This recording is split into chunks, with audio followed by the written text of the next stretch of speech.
Hi guys, it's Jill and Isabella here from the Little Speed Shop.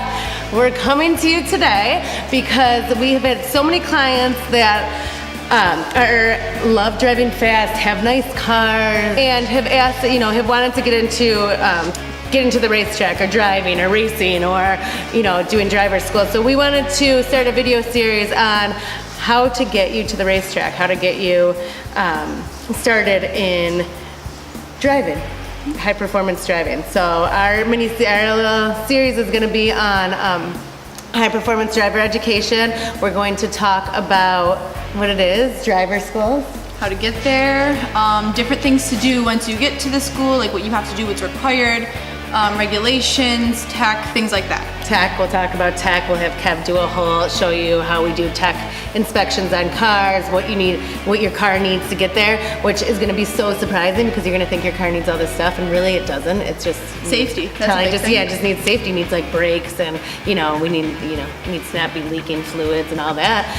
But other than that, like you could really take your street car out onto the track and there's not many things that you need in order to get started. So what we want to talk about now is what is a driver school. So Isabella's only 16. She's not allowed to even go to driver school, but she's been going to them with her family since she was little. So she, knows a lot about what they are. So Isabella, what is a driver school? Okay, so a driver school is a way for anybody over the age of 18 to get onto the track and to just get some driver education. So a lot of people think that driver schools are something that you have to be like really good at driving, you have to be like a really good racer, but that's not it at all. You can take your car onto the track as long as it's not an SUV, a truck, or a convertible. It can be an automatic, it can be a manual, it doesn't matter. And you can take it onto the track and it's an opportunity for you to get educated in just car control and driving. And even if you want to have a need for speed and you want to drive fast on the track, then that's a perfect way to do it because you're always with an instructor, so they can tell you like, okay, you're like pushing it to the limit right now, you got to calm it down, or you can say, okay, like if you want to give it a little bit more, you can here. So they really help you with the whole experience. So if people want to sign up for a driver school, so you want to start off and you're like, I love driving fast, I don't want to get speeding tickets, I want to like foster this energy into something good, this would be the way to do it. In order to get started, the first thing to do is to find what driver school for you to do. So around here, our local track, our favorite track, our home track is Watkins Glen. So Watkins Glen is a great place to get started. We have some local clubs that do a lot for beginners. The Genesee Valley chapter of the BMW Car Club and Niagara Region Porsche Club they both do a lot for beginners and driver schools. We have, the BMW Club has a taste of the track, so it's like a half-day school that you can just get out there. They provide helmets. All you have to do is kind of like bring your car, have your car prepped and teched. It's a really great thing for beginners. Awesome for beginners. So yeah, you got to figure out where you want to go. Then you would go online. You go to like Motorsport Reg and apply and register. So that's like your first step, like deciding that you want to do it. Finding, you'd go online. You can call us at the Little Speed Shop. You can call like your local car clubs, like BMW Club or Audi Club or Porsche Club. You can call any of them, and they will definitely have suggestions for you on where to get started in your area. So for our Rochester peeps, I would suggest if you wanted to get started doing one of those schools. So once you're registered, then you got to get your car ready for the track. You got to get your mind mentally prepared, but then you also have to get your car ready. But what you would do, the first thing I would do is call a local shop that knows how to do the tech inspections. What's going to be required, like when you go on to register, there's going to be a couple forms that you have to fill out, probably like your safety and health form and then a tech inspection form.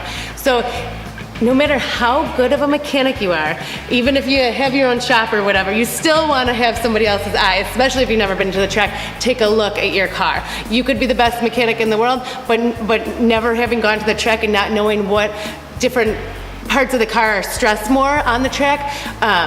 Your local shops, especially those that specialize in like track driving, will really have a good handle on knowing what's good for your car, and chances are they've worked on the same car of a different person that's going to the track, so they'll know like specifically what to look for and just to make sure that we can get you on the track in like the safest way possible. Yeah. So when, so you'd call your local shop, make an appointment to get a tech inspection. You'd come in for your appointment, we'd look over your car, the shop would look over your car, and we're not going to look over your car and say, oh, you need race seats, and you need a harness bar, and you need a big brake kit. Like, all we're going to probably say is you might need brake pads, or you need a brake fluid flush. You need a brake fluid flush every year. You need to, your car needs to not be leaking fluids and that kind of stuff. So, and then we'll go through the components and just make sure everything's safe. So basically, you just need regular maintenance on your car. Just to make sure your car just to make sure that it's safe. So we check those things and make sure your seatbelts and everything's in good working order. And if it is, then you get approved, to go, and we sign your form, and then you're ready to head to the racetrack. Because we have so many great clubs around the area and you have so many to choose from, they're all going to have different standards and different things that are required for each of their driver schools. So one of the things, for example, that you might need to look into is the helmet. So you're going to have a helmet whenever you go onto the track, but some driver schools do give you a helmet, and some they do not have the option to borrow a helmet. So you're going to have to check that out and just call the person that organizes the driver school to see if there's anything else that you're required to do. Yeah, so most of them, you might be able to rent a helmet for if you do Taste of the Track, but if you do more than one school, you're probably going to need a helmet. You're definitely going to want your own helmet. So that's basically it for our intro video here. We know spring's right around the corner, the track's going to be opening soon, the driver schools are going to start within the next couple of months. So if you guys have any more questions about anything that you want to be added in this mini series about, going to the track and on any driver schools, then just comment below and we'll try to put that in a video. Like us on Facebook. Thank you. Thank you.